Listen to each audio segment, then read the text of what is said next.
I like to think of myself as a simple man, a man with just three simple pleasures. Chocolate turtles, obviously, always a must.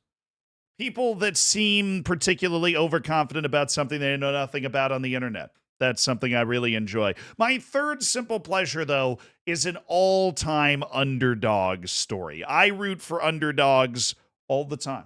Teams that are not the favorites, teams that aren't supposed to win. Anybody playing against Real Madrid in the Champions League is a fantastic example. I'm rooting for that team, right? Like I am rooting for the team that's not supposed to accomplish the thing that they might be able to accomplish. Bayer Leverkusen's a great example. Come on, you only got like 5 matches left. You can do it, right? Those are my three simple pleasures. And one of them has just occurred in an absolutely massive way in England, in the English Championship, a league that this season in particular, right, the second division of England, that has produced an unbelievably large number of very, very impressive storylines, right? I feel like I've talked about the English second division far more than I've talked about any other division that is not the top division anywhere in the world. Maybe there's some day where I'm going to be able to fix that, but today is not that day, because today is the day, well, a few days ago, where Ipswich got promoted. Ipswich Town. Now, you can just hear the name. You hear the name Ipswich Town and you just go, ha! Absolutely no way they're going to be as big of a deal as they are now. Well, guess what? Ipswich Town has gotten promoted. They've gotten promoted automatically in a way that basically everybody that understands the business of soccer, that understands the business of football, would have said was impossible. Because what Ipswich has done is absolutely unbelievable, and I'm going to friggin' tell you why so you can fall in love with this story too. All right, because if you understand the business of football or soccer, you understand that the championship is essentially divided between three groups. Okay, the second division of England. You've got teams that come down from the Premier League. The Premier League, for all of its faults, does do a great job of supporting teams that get relegated from it with something called parachute payments. Just in case you've never heard of these before, I got to catch you up on the lore. Right, and parachute payments are massive amounts of money paid out for the next couple of years after you're relegated. So the top group in the championship are the teams that are currently receiving parachute payments or recently stopped receiving parachute payments. These are clubs that are able to spend 30, 40, 50 million pounds buying a player, singular, in the second division of England, right? They can spend a ridiculous amount of money, and they do, right? They have a bigger financial infrastructure. They were more recently in the Premier League. You usually have like a residual part of your squad that holds over from you being in the Premier League. Just look at a team like Leicester, right? Less than a decade ago won the Premier League, and now all of a sudden they're in the English second division, and they're battling for the top of the league. Other great examples of this are Leeds, Norwich City, like these teams Southampton, these teams that bounce down, but they have Premier League level infrastructure, Premier League level payroll, Premier League level team like player acquisition. The second tier are the lifers. Teams like Birmingham City, who, although they eventually got relegated because of the Tom Brady effect working in reverse, they were a team that just was in the championship forever. These are clubs that are pretty freaking significant, clubs that if they were in most other leagues in the world, I would say all the way up to the Portuguese league, would be larger than a few of the clubs that are in the top flight in, for example, the Portuguese league, right? They have 20, 25,000 seat stadiums because of the wages that they're able to pay based off of the amount of tickets that they sell and their local importance. These have great infrastructure. These clubs have great infrastructure, and they're able to sustain for a long time in the championship before trying to make a charge back up into the Premier League. Clubs like West Brom come to mind. Clubs that they can get into the Premier League, but they're more comfortable, and they in recent years have been operating primarily as a featured championship club.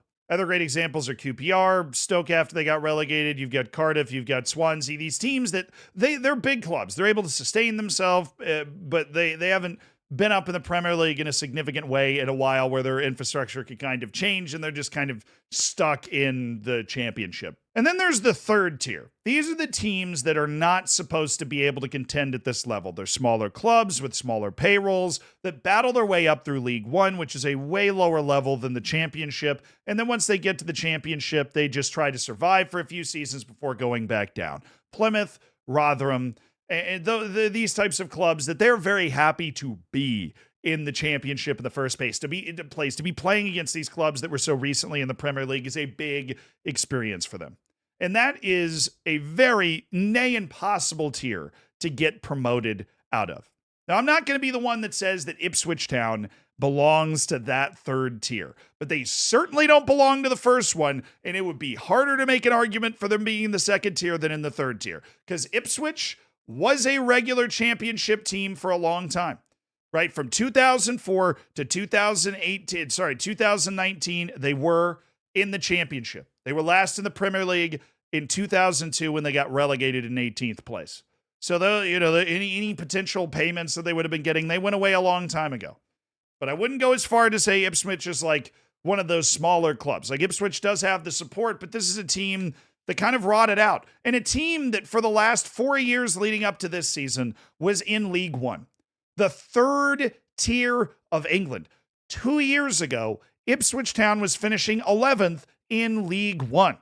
11th. Ipswich Town was finishing behind Oxford United, Wycombe Wanderers, MK Dons, Sheffield Wednesday. Behind those clubs in the league standings. Frigging Portsmouth is there. They bounced back from administration or whatever it was in the early 2000s to finish ahead of Ipswich Town. Ipswich Town finished ahead by 1 place in the table of Accrington Stanley. Right? The Accrington Stanley is at a nauseating height to get all the way up to 12th in League One 2 years ago. That's where Ipswich Town was. Right? Now, granted, 7-8 years ago, this was a team that was nearly promoted into the Premier League. I remember being excited at the time that a team named Ipswich Town had a chance. They finished 6th. They finished 7th. Right? They were right on that playoff bubble. Obviously, they weren't able to produce a breakthrough, and then they just fumbled their way down into League One, where they spent 4 freaking seasons. But last year, Ipswich finished 2nd in League One. Didn't even win the league to get itself promoted back to the championship. I just want you to spend a second and process how freaking ridiculous that is. And the fact that Ipswich was able to, in that one season, get itself promoted back up to the Prem. They skipped the freaking line. You could look at so many clubs here, from Coventry to Hull to West Brom to Southampton and Leeds, obviously, and Leicester, Cardiff and Swansea and Watford, even Sunderland, who's given it a good college try, right? Like, all of these teams, you would have said had a better chance. They had a better infrastructure, right? They had more championship experience to maybe be able to put together some sort of magic run. But Ipswich had the power of friendship, and they had McKenna, their manager, who is fantastic.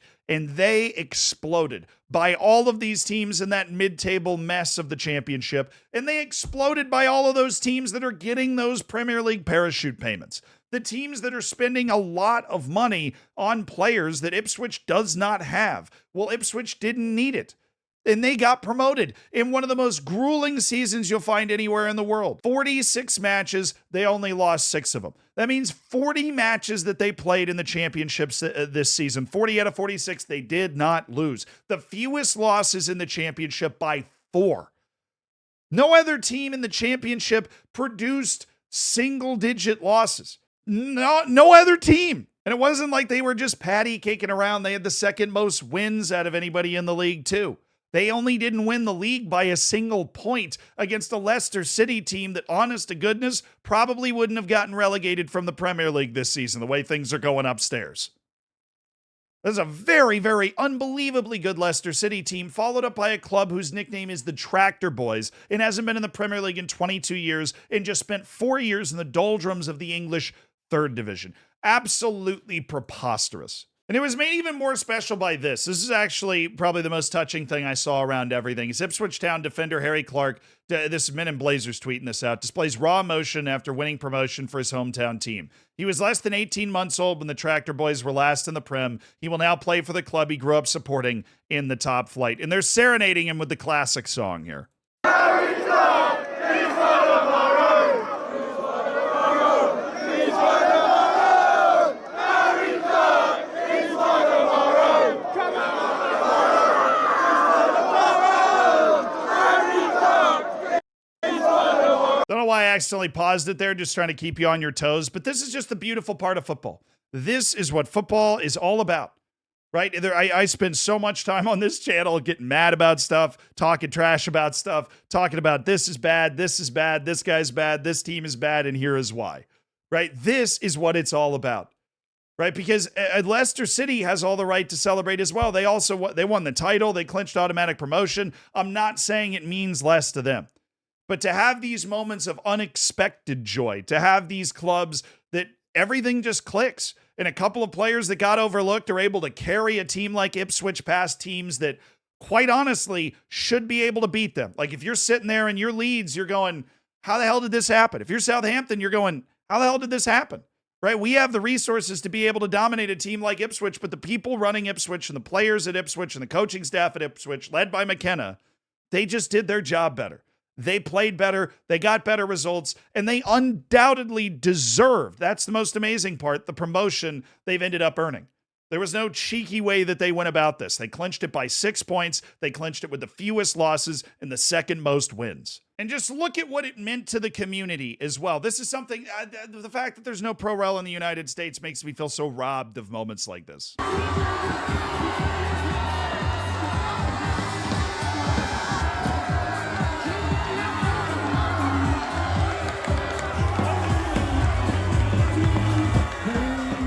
I mean, obviously, any promotion party, I feel like you're going to be able to get similar footage, but just knowing what these fans have experienced over the last 2 seasons, being in League One for 4 years after having once been in the Prem way back in the day and having been one of those mid-table championship teams for so long, to find to just explode out of nowhere. If you don't have the opportunity once in your life to be a fan of a team that accomplishes something like this, I feel bad for you, right? I really do. And there was actually a famous fan for Ipswich that was able to celebrate this. Just in case you didn't know, Ed Sheeran is a big fan of Ipswich. He's actually like their jersey sponsor for this season. He's been a lifelong fan of Ipswich Town. And he was in a hotel in Miami at like 7 a.m. celebrating Ipswich promotion.